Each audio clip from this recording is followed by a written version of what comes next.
So sometime back in 2012, the first installment of the iconic book-to-movie series, The Hunger Games, was released in theaters.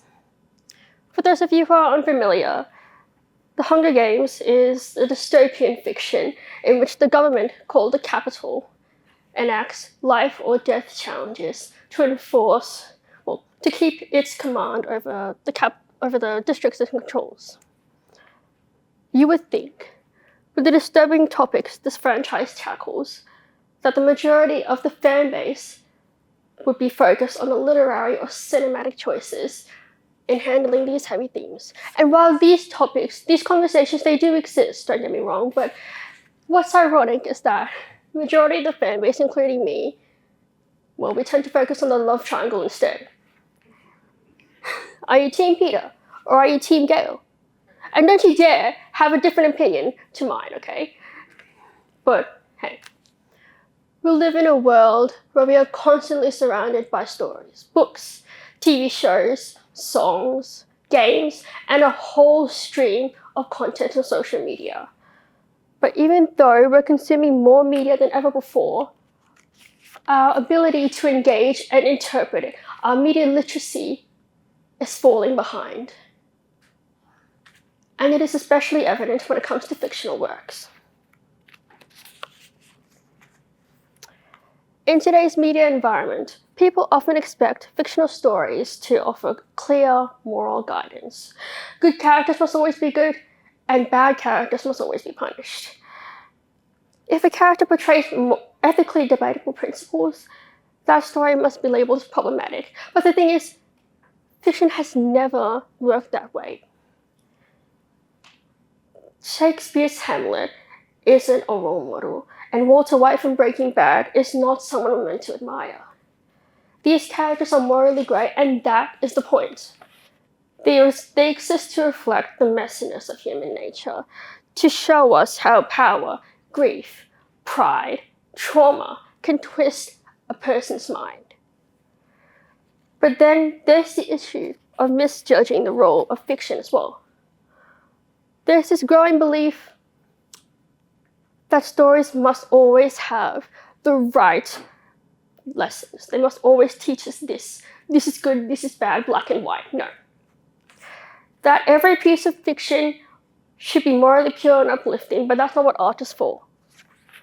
It's supposed to challenge us, disturb us, and force us to think. It helps us explore ideas, feelings that we may not fully understand, and it allows us to confront difficult truths in ways that facts and news reports cannot. If we treat fiction as nothing more than an activist pamphlet, we shut down its ability to provoke honest reflection.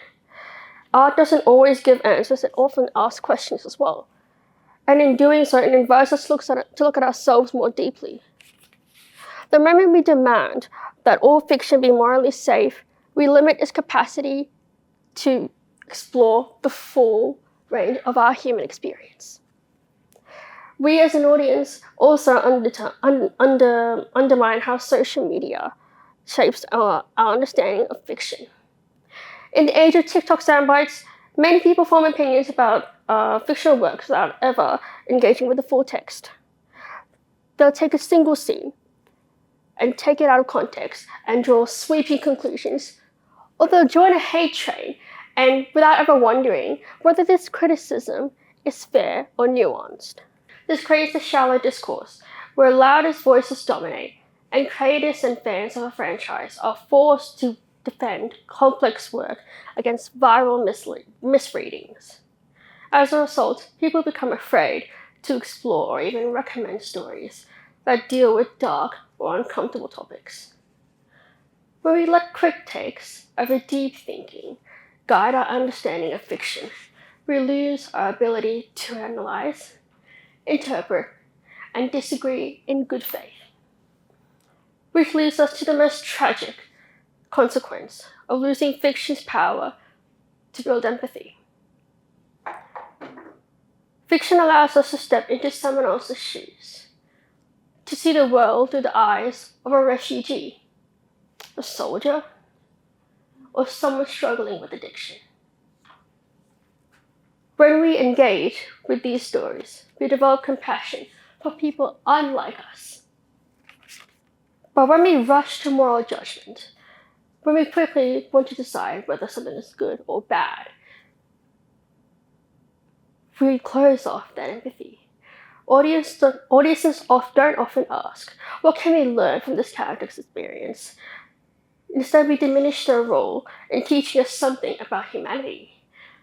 Where we are meant to be feeling challenged or moved has been overshadowed by prejudice, and fiction becomes a threat instead of a mirror. And when that happens, we don't just lose touch with art, we lose touch with each other. So where does that leave us?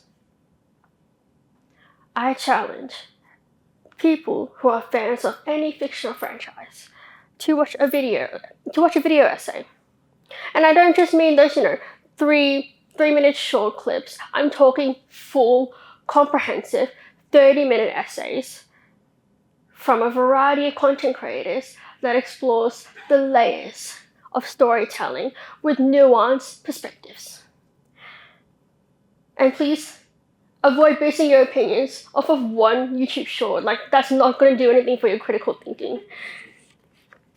And look, I was one of many young fans who was a fan of The Hunger Games because of this love triangle between Katniss, Peeta, and Gale.